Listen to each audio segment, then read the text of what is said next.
Ontem eu fui conversar com uma pessoa que é evangélica. Eu tava conversando sobre várias coisas e aí eu cheguei e disse, eu sou bruxa e o meu marido também é bruxo e nós trabalhamos com bruxaria. Na hora ela regalou os olhos e ela fez, é sério? Eu disse, sim, é sério.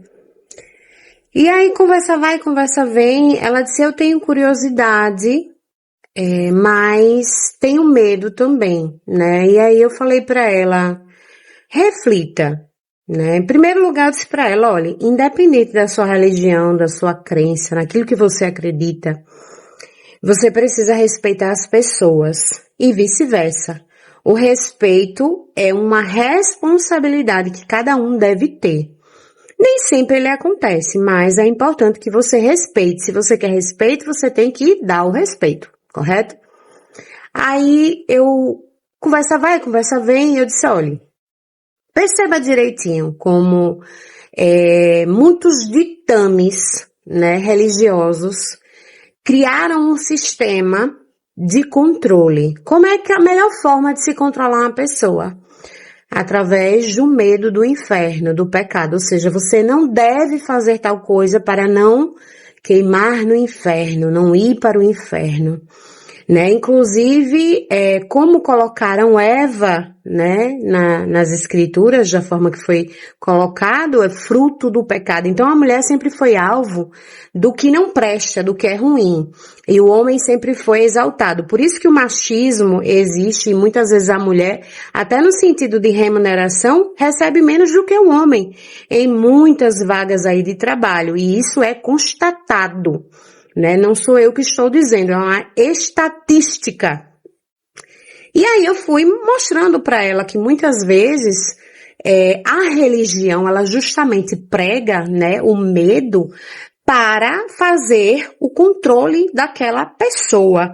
Ou seja, a mulher não empreende, a mulher depende do marido, a mulher sempre é submissa, aceita todo tipo, né, de tratamento, inclusive ser destratada por homens.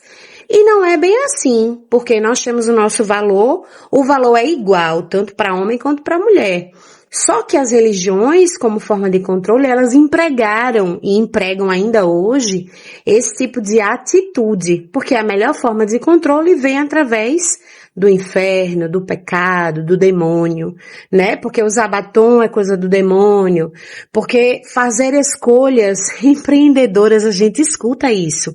A mulher não pode empreender, a mulher só serve para cuidar dos filhos. Quando na verdade a mulher tem um grande papel na sociedade de contribuidora de várias formas, inclusive financeiras, de ideias. Vemos aí muitas mulheres empreendedoras que são fantásticas, que criam negócios extraordinários e movimentam muito dinheiro através das suas ideias e do seu trabalho, do seu esforço. E aí eu fui conversando com ela, né, e ela realmente foi reconhecendo até na trajetória dela, né? Porque agora ela tá começando a trajetória empreendedora dela, eu apoiando, estimulando, você tem que empreender mesmo, ganhar seu dinheiro, etc e tal. Chegou um momento que ela fez, eu tenho curiosidade, né, sobre esse universo. Eu me sinto curiosa, mas eu tenho medo. Aí foi quando ela, né, repetiu, eu disse, eu entendo o seu medo, porque o medo ele é colocado, ele é implantado desde que nós somos crianças de várias maneiras. E aí ela disse, o meu irmão, ele eu acho que é da Umbanda, se não me engano, ela falou, é da Umbanda. E aí eu tenho medo dessa coisa de magia, né? Ela falou assim, que hoje não é visto mais dessa forma, né? Tem uma outra história. Das magias negativas, em resumo. Eu falei, mas o que é magia negativa para você? Porque veja bem, analise. Uma mulher numa situação de sofrimento, onde ela quer sair de um casamento falido, onde não há amor, onde não há respeito, o marido machuca, né?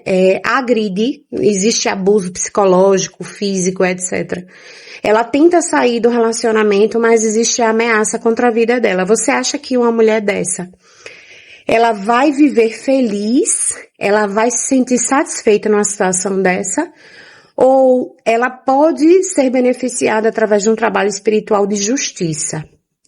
Outro caso, né? Uma mulher que sofreu, ou um homem também, sofreu uma injustiça e está sofrendo algo que não foi merecido.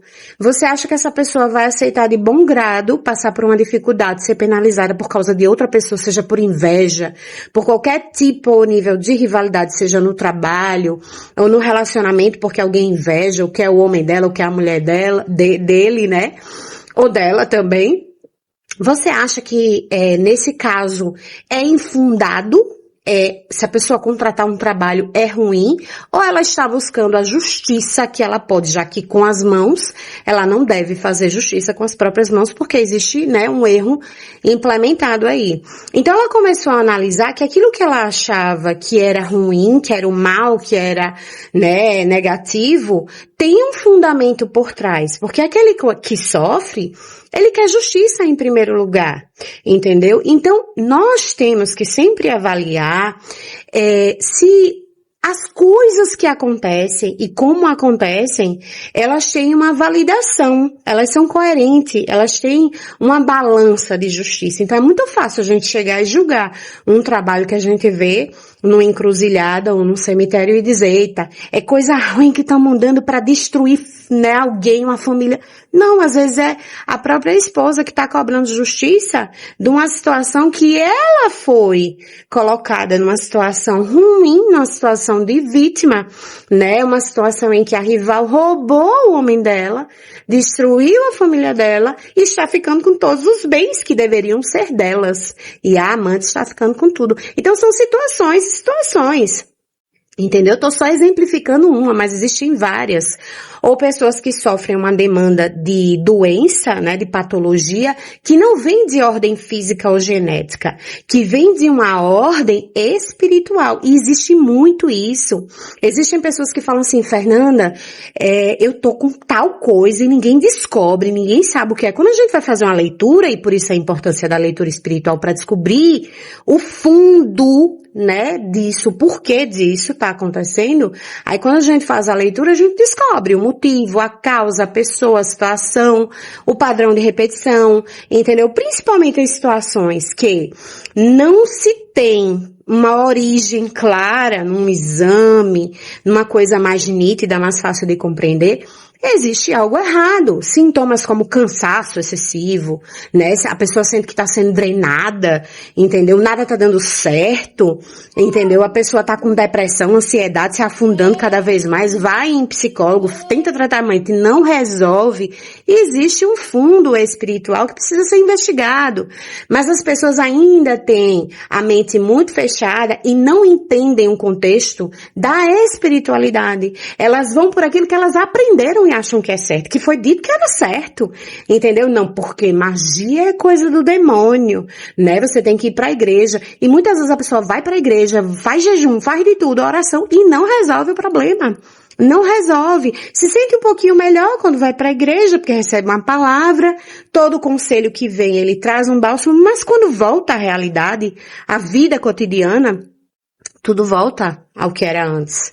E não tá certo. Então as pessoas precisam parar de olhar só pra frente e entender que o universo espiritual é muito maior do que você imagina. Que a espiritualidade tem muito mais para fazer a pessoa entender, aprender e se livrar. Mas você também tem que estar aberto a reconhecer, a entender, a aprender e a aceitar que os trabalhadores possam realmente lhe ajudar. Quando você aceita, quando você compreende, mesmo que você não compreenda na sua totalidade, mas quando você aceita ser trabalhado espiritualmente de uma forma mais expansiva, tentando abrir o máximo a mente, as coisas começam a mudar para você. Mas aí você precisa ter esse interesse, essa intenção. Eu vou me permitir.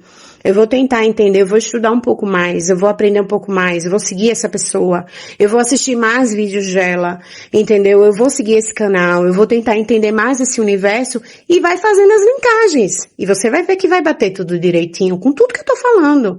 Porque o que é espiritual. Acarreta ao físico, influencia o físico, sim. Isso é fato. Entenderam?